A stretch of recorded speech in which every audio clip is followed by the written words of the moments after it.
Jangan lupa subscribe YouTube channel Metro TV News dan jangan lupa nyalakan notifikasinya.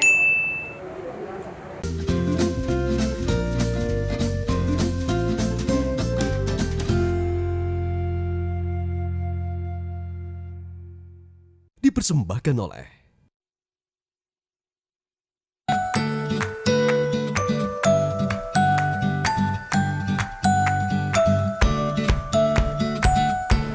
dalam satu hari saya kasih main cuma setengah jam. Itu sesudah kelas online.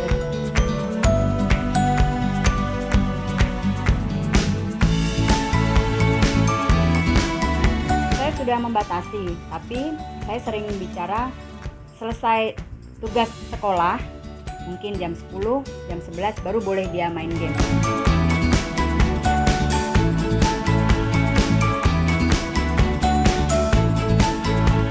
Tidak setiap hari harus pegang gadget, misalnya pas makan, nggak boleh pegang gadget sama sekali.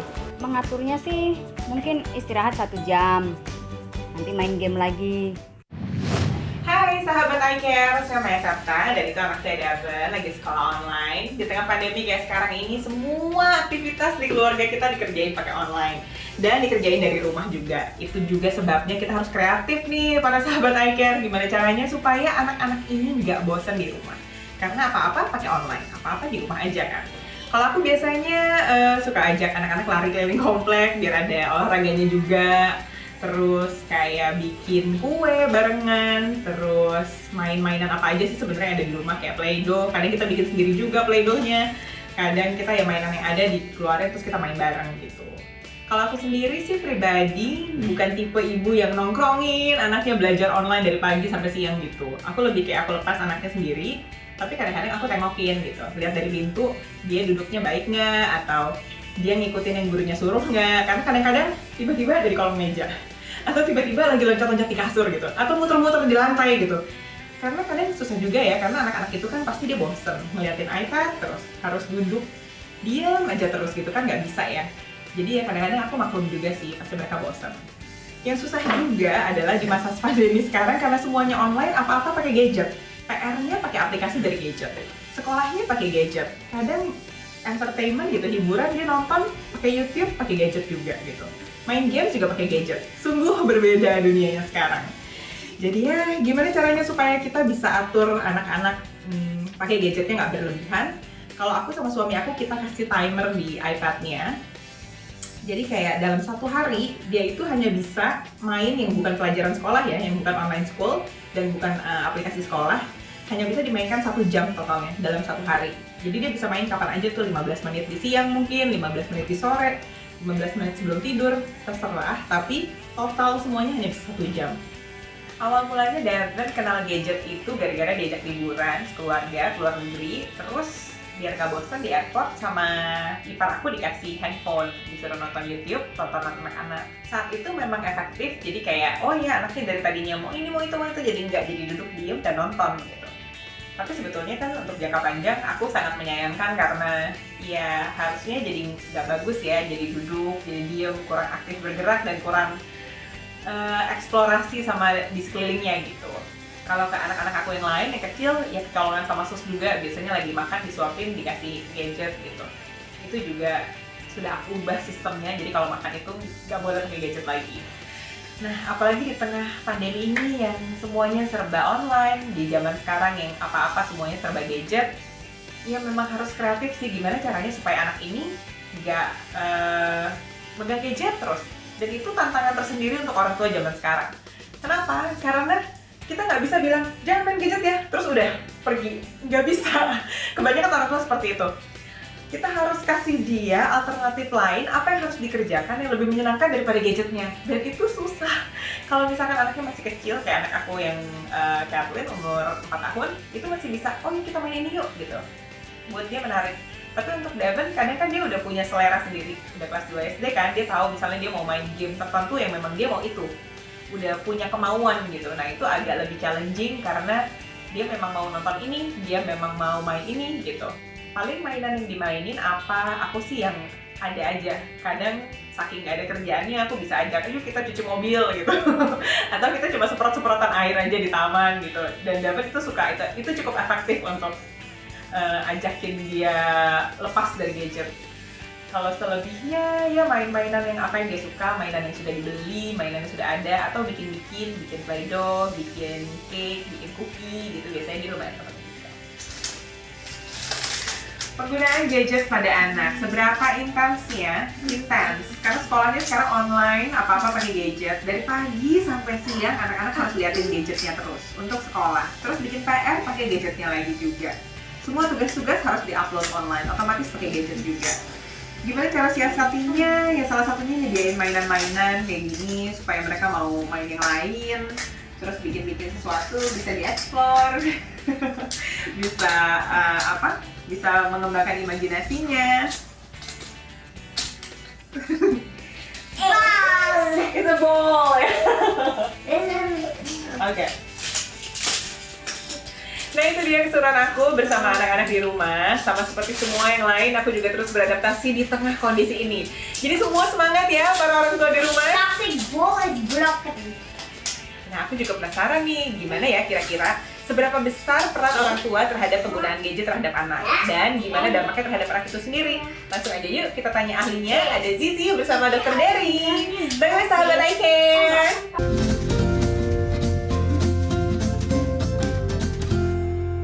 Nah, tadi kan kita udah lihat tuh pengalaman dari salah satu sahabat I Care yang bercerita tentang pengalaman menggunakan gadget kepada anaknya di rumah. Nah, sekarang Zi, kita mau bahas sama tenaga pengajar, sama guru, sama edukator.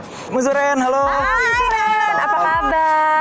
Udah ditunggu-tunggu nih dari tadi, punya banyak banget pertanyaan. Oh gitu. Aku langsung pengen tanya aja, tadi kita udah bahas tentang tanggapannya sama orang tua ya Zi ya. Sekarang kita pengen tahu bagaimana tanggapannya dari Miss Uren sebagai tenaga pengajar untuk, sekarang kan ngajar udah berubah ya Miss Uren ya? Iya. Dari tatap muka ke online. Nah itu seberapa besar sih dampaknya untuk tenaga pengajar? Untuk tenaga pengajar sih dampaknya besar banget ya. Ya. Yang jelas apalagi untuk bulan-bulan pertama itu bikin pusing, karena apalagi kan anak-anak itu, anak TK dan SD itu kan Ya. biasanya mesti eye to eye, Ya. hand to hand. Ya, Nah ya. sekarang tiba-tiba screen to screen. Jadi itu turbulence-nya banyak banget, apalagi untuk guru, untuk orang tua, terlebih untuk anak. Oke. Gitu. Tapi kalau sebelum mulai kelas online tuh biasanya ada pengarahan dulu dari sekolah atau gimana? Atau misalnya memang mengikuti arahan tertentu, Kementerian Pendidikan mungkin? Jadi awalnya kita semua trial and error gitu ya, gimana kita tadinya memindahkan sekolah itu ke layar, dan dari situ kita belajar apa yang mesti kita lakukan, bekal apa yang kita harus berikan sama orang tua sebagai perpanjangan tangan kita di rumah, lalu apa yang harus kita sediakan buat anak-anak, karena kan kita tahu ya screen itu kan kurang baik lah ya, apalagi untuk pertumbuhan anak-anak. Jadi seiring dengan waktu ya begitu ada arahan tentang durasi belajar, tentang apa yang harus dilakukan, itu kita coba terapkan. Ini kan pastinya dengan adanya perubahan ini ada dampak yang terjadi dong. Ya. Dampak nggak hanya pada guru-guru, pengajar, tentu pada orang tua, pada guru-gurunya juga, dan muridnya. Nah itu dampak apa sih yang dirasain paling besar, dan ada nggak yang komplain dari pihak manapun? Kalau komplain sih semua pasti komplain ya dok. Ya. Jadi kalau misalnya mau dibilang komplain utama itu adalah dari orang tua. Ya. Itu jadi misalnya orang tua itu kebingungan bagaimana cara mereka menghadapi anak gitu kan. Terus misalnya anaknya tidak bisa diam lah gitu ya. Jadi mereka frustasi, akhirnya mereka komplain. Nah itu biasanya di awal-awal kemarin itu menjadi komplain pertama. Ya. Terus yang kedua ya anak-anaknya. Miss, I want to see my friends, I want to see my teacher gitu ya. Nah itu jadi komplain kedua. Mereka ada yang sampai minta visit ke sekolah gitu ya. Ya walaupun hanya untuk beberapa menit di lobi, Ya. just to say hi and then they go home happily. Ya ampun, sekangen Lalu- itu sama sekolah ya. Iya, sekangen itu. Lalu ya komplain ketiga dari rekan guru. Iya, iya, gimana tuh dari guru rekan juga ya? Apa kalau dari guru komplainnya? Gitu. Jadi mereka juga lagi mencari tahu bagaimana nih pola belajar yang bisa dinikmati sama si anak gitu loh. Jadi message-nya dapat. Tapi ngomong-ngomong soal teknik guru mengajar nih ya Miss ya, pada saat sesi online berlangsung, biasanya stimulasi apa sih yang diberikan sama si guru untuk membuat anak-anak itu tuh diam dan ngeliatin mereka gitu, nggak ke distract sama yang lain. Kalau misalnya saya boleh sharing apa yang digunakan di tempat kami itu, kita gunakan activity box. Kalau misalnya lebih dikenal tadi ya. Jadi activity tiap hari itu sudah ready to use gitu ya.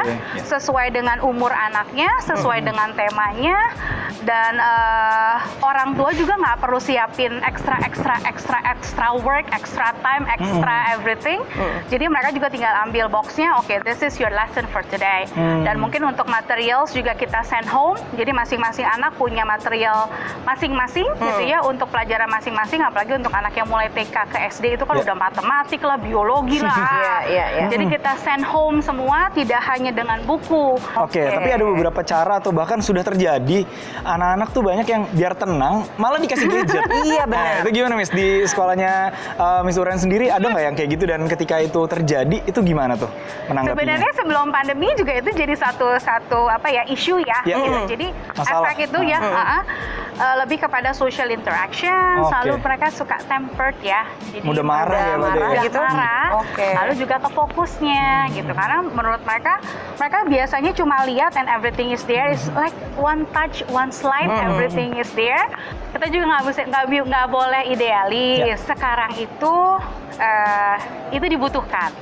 Tapi bagaimana kita sebagai orang dewasa menyikapinya, berapa lama itu dibutuhkan, terus bagaimana kompensasi yang kita harus lakukan, itu jadi tugas kita kali ya, sebagai pendidik dan orang tua. Nah, aku pernah dengar juga cara, tadi mungkin pernah kebahas juga sama Miss Uren, ketika anak sudah mulai tidak fokus, biar balik fokus lagi ada yang namanya brain gym. Nah, itu tuh diapain sih? Bisa melatih otak bagaimana tuh brain gym tuh, penasaran. Ya? Jadi sebenarnya brain gym itu gerakan-gerakan yang sangat simpel gitu ya, sangat semua orang bisa lakukan. Kayak stimulasi biar rileks kali ya. Kayak gimana sih caranya? Gimana, boleh ditunjukin nggak, Miss? Boleh banget. Jadi kalau misalnya pertama ada yang kita bilang brain button. Jadi kalau misalnya di sini, di sini kan ada tulang. Nah, kita taruh jari kita di situ, lalu yang satu kita tutup, kita punya pusar ya. Nah, lalu kita rub ini, yang ini dibiarin aja gitu ya. Dipijat, lalu mata lihat atas, lihat bawah. Nah, itu rileks kan. Ya. Terus yang kedua, wah ini mesti masuk ke facial. Dia di sini. Di atas bibir sama di bawah ya? Di bawah. Gerakannya sama. Ya, gerakannya sama. Di atas, di bawah. Lalu yang ketiga, ini yang biasanya anak-anak suka banget. Telinga dipijit. Dipijat. Dipijit. Menarik nih kayaknya. Ini mungkin kita juga. Ini benar-benar bikin relax. Jangan ngantuk. Terlalu relax. Ini bisa fokus, anak-anak juga hearing juga lebih enak. Nah, terus abis ini yang mereka suka, kita namain dia cross crawl. Kalau dulu zaman senam saya sekolah, suka ada yang begini ya. Nah, ini bisa buang energi untuk anak-anak yang kecil, dan anak-anak yang besar juga bisa latih konsentrasi. Wah, menarik banget. Brain gym, diinget-inget nih ya sahabat iCare di rumah ya. Nah, abis ini kita ngobrolnya lanjut lagi, dan juga nanti kita ada tamu spesial yaitu dokter spesialis anak. Mau tahu siapa? Makanya jangan kemana-mana, tetap saksikan Metro iCare. Yuk, serius. Dokter Vita. Hai.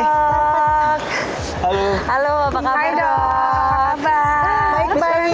Terima kasih. Kita duduk dulu ya kali ya sambil ngobrol-ngobrol. Nah, sahabat Metro iCare, ini ada Dokter Vita Muslihan selaku dokter spesialis anak. Nanti kita akan ngobrol-ngobrol lebih lanjut mengenai masalah gadget pada anak. Nah, benar. Karena tadi kan kita udah ngobrol ini Dok sama Miss Uren tentang apa sih dampak gadget untuk anak. Nah, sekarang mungkin ini pertanyaannya bisa untuk Miss Uren dan Dokter Vita. Misalnya udah ada anak-anak yang sudah terlanjur kecanduan gadget. Nah, itu gimana caranya kita sebagai orang tua untuk bisa ya mengembalikan ketagihannya itu lagi gitu. Gimana Dokter Vita dulu mungkin? Ya, yang pasti sebagai orang tua, pertama kali yang paling penting adalah memberikan contoh yang baik buat anak-anaknya. Jadi kalau kita cuma merintah anak yang nggak boleh gini, kembali lagi introspeksi tentunya kepada diri kita sendiri. Jangan pakai gadget lama-lama, lebih dari 2 jam. Nah, sekarang mama papahnya begitu nggak? Gitu. Jadi kita sebagai orang tua harus memberikan contoh yang baik dan memberikan aturan kapan gadget itu boleh digunakan, dan satu lagi yang nggak kalah pentingnya, mendampingi anak-anak. Nah, ini biasanya juga orang tua malas. Kamu sibuk sendiri sama gadgetnya, mau papa sibuk sendiri juga sama gadgetnya. Nah, ini Dokter Vita, aku pengen nanya nih. ketika orang tua mau ngasih anaknya untuk gadget dengan keperluan apapun, itu syarat apa sih yang harus diperhatikan biar ini nih boleh nih dikasih gadget gitu? Pertama kali yang paling penting adalah usia. Oke. Jadi kami dari Ikatan Dokter Anak Indonesia tidak merekomendasikan pemakaian gadget di bawah usia 2 tahun. Oke. Apapun itu persyaratannya, tapi kalau untuk video call, sekarang kan boleh tuh video call, jadi ada timbal balik, ada komunikasi 2 arah. Nah itu yang diperbolehkan. Lebih dari itu nggak boleh. Untuk anak usia di atas 2 tahun mungkin? Iya, untuk di atas 2 tahun tergantung juga usianya. Jadi dimulai dari boleh 30 menit sehari. Terus nanti akan meningkat sesuai usia. Nah, di atas 3 tahun sampai 6 tahun boleh bertambah 1 jam. Nah, 6 sampai 12 tahun 1,5 jam. Di atas 12 tahun, jadi usia sekolah SD ke atas, itu 2 jam. Nah, Dokter Vita nih ada pertanyaan juga nih, kan gadget tuh pasti berdampak untuk anak-anak, mungkin beda dampaknya, beda usianya juga gitu. Nah, dampak apa sih sebetulnya yang paling harus kita perhatikan untuk tumbuh kembang di usianya masing-masing? Untuk mencegah suatu keburukan yang terjadi itu, makanya gadget tidak diberikan di bawah usia 2 tahun. Karena pada usia di bawah itu, perkembangan otak itu belum maksimal. Selain itu, apabila anak-anak kecanduan gadget, biasanya nih, nagih kan. Terus kalau nggak dikasih, marah-marah, guling-guling, temper tantrum gitu. Nah, anak-anak yang kayak gini juga nih, biasanya nanti perkembangannya akan terganggu, menimbulkan stres, kecemasan. Anak-anak juga bisa stres loh, nggak cuma orang tua. Iya. Tadi Miss Uren juga bilang, Dok, soalnya anak-anak jadi susah ngobrol sama orang lain, interaksi sosialnya jadi susah ya Miss Uren ya? Betul. Nah, itu gimana, Dok? Iya, tentunya. Karena di bawah 3 tahun ini, anak-anak kan memang dianjurkan untuk diajarkan berbahasa ibunya. Gitu. Sementara kalau kita selalu gadget, apalagi main game ya, nonton film kartun, itu kan banyak bahasa-bahasa yang aneh, bunyi-bunyian. Terus tidak selalu semuanya memakai bahasa Indonesia yang benar. Nah, itu juga akan menimbulkan suatu kebingungan di anaknya. Nah, dalam batas apa sih dibilang kalau misalkan anak menggunakan gadget itu secara tidak wajar? Jadi kembali lagi kita ke aturan. Tergantung usia anaknya. Dan jangan memberikan gadget itu untuk menenangkan anak.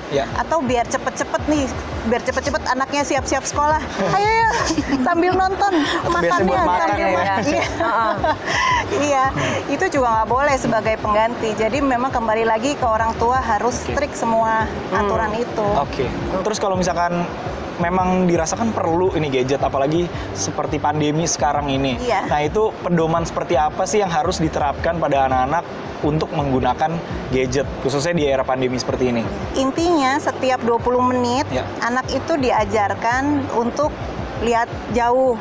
20 detik. Itu buat mengistirahatkan mata ya, Dok? Iya, buat mengistirahatkan mata. Karena kalau tidak, mata itu kan kering ya, ngelihat di komputer terus gitu. Nah, mata yang kering ini juga dapat menyebabkan sakit yang lain kan. Matanya kering, terus jadi gatel, anak garuk-garuk gitu. Mata minus juga bisa. Dari kecil bisa matanya banget, udah kacamata. Nah, tapi di sisi lain sebetulnya gadget ini juga membantu perkembangan anak. Ini ada beberapa pernyataan ya dari saya dan Dery yang mungkin ini jadi mitos yang beredar di masyarakat. Mungkin bisa dibantu oleh Dokter Vita dikonfirmasi agree atau disagree, setuju atau tidak. Gadget berbahaya untuk tumbuh kembang anak. Nah, itu gimana tuh? Agree atau disagree? Disagree juga. Disagree juga ya. Kenapa, Dok? Karena tergantung pemakaiannya. Nah, salah satunya adalah dengan gadget ini anak juga diajarkan berkomunikasi 2 arah seperti tadi yang sudah saya sebutkan ya, ada video chat gitu. Jadi dia bisa ngobrol, bisa tetap keep in touch sama saudara-saudara yang tinggalnya jauh. Jadi dia tahu, oh ini ada keluargaku di tempat lain. Nah, salah satunya juga itu. Kalau dari Miss Uren gimana? Sebenarnya ya kita nggak bisa terlalu musuhan juga ya, karena kan sebenarnya kalau kita hanya mengandalkan apa yang ada di sekitar kita, anak-anak itu nggak bisa lihat dunia luar. Nah, tapi dengan kita menggunakan gadget, kita dengan menggunakan media, bagaimana kita gunakannya itu yang lebih penting. Itu dia pesan penting untuk para orang tua dan sahabat iCare di rumah. Semoga tadi pesan-pesan yang bermanfaat itu bisa kita aplikasikan langsung ke kehidupan sehari-hari ya, Der ya. Benar banget. Ya, kami ucapkan terima kasih kepada Miss Uren Sangyang dan juga Dr. Vita Muslihan sudah sharing-sharing hari ini yang tentunya sangat bermanfaat dan juga harus diterapkan tentunya sama sahabat iCare di rumah. Jangan lupa saksikan terus Metro iCare setiap hari Minggu jam 10 pagi dan follow akun media sosial kami di @metro.iCare. Saya Zivan Leticia dan partner saya Dr. Dery pamit undur diri dan ingat selalu kalau sehat itu mudah. Metro TV, knowledge to elevate.